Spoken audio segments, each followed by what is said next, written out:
Mr. Speaker, following on from that very erudite and articulate speech from my colleague that raised a number of important points around this bill, I'd like to follow on by saying and reinforcing a number of the points that he's made, particularly around the fact that this bill is being heard under urgency. And I know that we considered a number of alternative names for this bill in earlier speeches during the committee stage. Given that every speech, I think almost every speech I've given on this bill has been under urgency and yet several months apart, it does raise questions about just how urgent it actually is or how much of a fill-in it is. So one of the main topics of discussion that we had during the committee stage was having a very important conversation about the importance of the vehicle purchasing decision that people have when they make that decision to buy a house, buy a car, particularly when they're doing it in an online environment, that there are a number of issues attached to that decision and why it is so important that that there is legislation that's being updated and taking into account all of the dangers that can occur. And one of the discussions we had was the vehicle purchasing decisions that people made when they bought their first car, and we've heard a lot about the various decisions that people have made. The Honourable Leanne Dalzell, who's never made a purchase of a vehicle online. My colleague Moana Mackie, who leaves a little bit to be desired in terms of her knowledge about vehicle purchasing, and maybe could do with a bit of assistance next time she makes one. But and she had the courage to admit it. What we were really after, though, was what the actual first purchasing decision was made by the new incoming minister of his first vehicle, and that question was put to him, but unfortunately never was answered. And in my previous speech, I referred to the Labour Party blog Red Alert, which has run a piece on this a few months ago, which had a lot of responses, and today in another short post has received a lot more. And there was a very helpful and interesting comment from one of the from a member of the public about what the guesses were about the ACT Party members' choice of first vehicle, and I thought I'd like to share that with the House. And the guesses were that John Boscawen's, the incoming minister's first vehicle, was a coal-powered vehicle,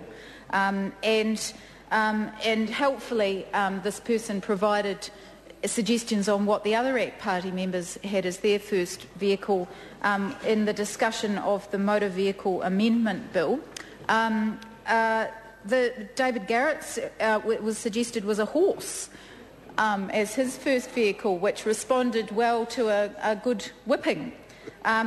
Rodney Hyde, it was suggested, probably had a bulldozer as his first vehicle, and Heather Roy, who is the outgoing minister, it was suggested might have had an Alfa Romeo, which was attractive but temperamental, but didn't always perform as expected. And the Honourable Roger Douglas, it was suggested, may have had a chariot as his... a chariot. It was the... David Garrett was suggested as a horse. It was... Roger Douglas was suggested as a chariot that could have been pulled by peasants that were lucky to have the privilege of pulling it. And I thought that was an interesting comment, but going back to the Motor Vehicle Sales Amendment Bill and thinking about the main provisions to this bill, Mr. Speaker, I just wanted to mention one particular amendment, which is around that removal of the requirement for a private seller to display a consumer information notice when selling through a car market, and for car market operators to take steps to ensure that a private seller displays that information notice and which places the new onus on the car market operator to ensure that the motor vehicle traders display that notice. And also that the removal of car market operators from the definition of motor vehicle traders, unless they're selling vehicles as compared to providing a venue for sales to occur, car market operators are not motor vehicle traders. And this provision, and this is quite important because it clarifies the law for companies such as TradeMe, who were formerly defined as a car market operator rather than simply a venue for a sale to occur. And I just want to draw attention to the House of one of the submissions that was made in the Select Committee from TradeMe around explaining that the current law meant that each of the 175,000 motor vehicle auctions that are listed on TradeMe in the last year would have to have included a consumer information notice, and in reality this was not enforced by the Commerce Commission, and so this amendment simply catches up with what everybody in the industry has agreed made sense. And I just want to make reference to the number of vehicles that are being sold online. It's estimated that up to 70% of cars are being bought and sold privately, which is quite significant. Car sales in 2008. 187,000 were sold by dealers to the public, 125,000 were sold by public to dealers, and private sales were 462,000, which is actually a significant number.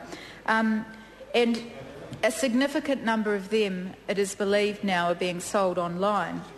And traders who are using online auction sites to sell motor vehicles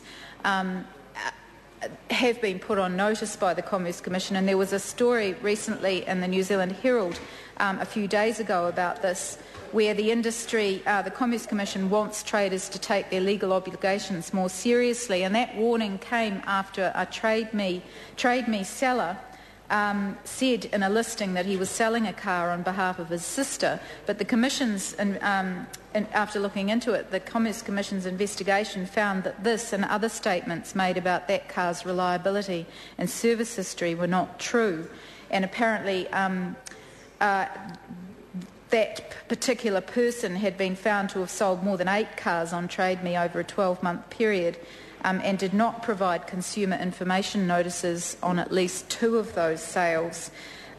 So it's good that the Commerce Commission took this very seriously, issued a warning, but what's important is that all motor vehicle traders be put on notice that the Commission expected them to take their legal obligations seriously.